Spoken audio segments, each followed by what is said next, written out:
Cinema ரசிகர்கள் எல்லாருமே ரொம்ப ஆர்வமா வெயிட் பண்ணிட்டு இருக்க படம் தாங்க நம்ம ஜனநாயகன். ஆனா விஜய் அவர்களோட கடைசி படம் அப்படின்றப்போ எல்லாத்துக்குமே ரொம்ப கஷ்டமா தான் இருக்கு. பட் இருந்தாலும் அவரோட கடைசி படத்தை நாங்கள் ஃபெஸ்டிவல் மாதிரி செலிப்ரேட் பண்ணுவோம் அப்படின்னு சொல்லிட்டு விஜயோட ரசிகர்கள் எல்லாரும் ரொம்ப ஆர்வமா வெயிட் பண்ணிட்டு இருக்காங்க. அதுலயும் ஜனவரி 9 படம் ரிலீஸ் ஆக போகுது அப்படின்றனாலே எல்லாருமே இப்போ டிக்கெட் எல்லாமே புக் பண்ணிட்டு இருக்காங்க. ஸோ கண்டிப்பா ஹவுஸ்ஃபுல்பா எல்லா தேட்டர்லையும் ஜனநாயகன் தான் அப்படின்னு சொல்லிட்டு செம்ம வைப்ல தான் இருக்காங்க. அதை தொடர்ந்து தான் நம்ம இசை வெளியீட்டு விழாவும் மலேசியாவில் ரொம்ப பிரம்மாண்டமாக டிசம்பர் 27 நடந்துச்சு. அது உண்மையாலுமே இசை வெளியீட்டு விழாவை இல்லை ஆடியோ லஞ்சை பார்க்க போனால் இங்கிட்டு பார்த்தா மியூசிக் கான்சர்ட் பண்ணிட்டு இருக்கீங்களே அப்படின்னு சொல்லிட்டு விஜய் அவர்களோட ஹிட்டான பாடல்கள் எல்லாருமே அங்கே கான்சர்ட் மாதிரி பண்ணிட்டு இருந்தாங்க. முக்கியமாக விஜய் அவர்களோட அம்மா எல்லாமே ஒரு செம்ம மொமெண்ட்டை கிரியேட் பண்ணியிருந்தாங்க. அதுலேயும் நம்ம தலைவர் விஜய் எப்படியாச்சும் ஆடியன்ஸ் எல்லாம் என்டர்டெயின் பண்ணும் அப்படின்றக்காக அவரும் டான்ஸ் எல்லாமே ஆடி செம்மையாக ஃபன் பண்ணியிருப்பாரு.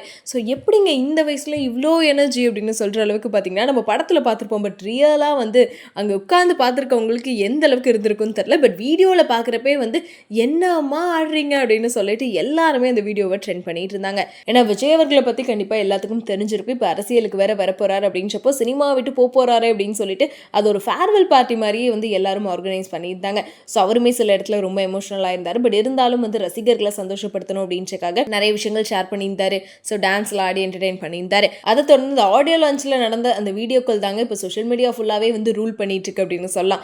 எங்கே ஓப்பன் பண்ணாலுமே ஜனநாயகன் தளபதி அப்படின்னு சொல்லிட்டு தான் எல்லாருமே ஷேர் பண்ணிட்டு இருக்காங்க. ஸோ இப்படி சந்தோஷமான இந்த மாதிரி ஃபங்க்ஷனை முடிச்சுட்டு விஜய் அவர்கள் திரும்பி வரும்போது என்ன ஆயிடுச்சுன்னா ரசிகர்கள் எல்லாருமே அவர் சுற்றி வளைச்சு ஃபுல்லாகவே க்ரௌட் ஆயிடுச்சு. ஸோ அங்கேருந்து அவர் வெளியே வரவே முடியாத அளவுக்கு கார் கிட்ட போகிறப்ப தடுக்கி விழுந்துட்டாரு.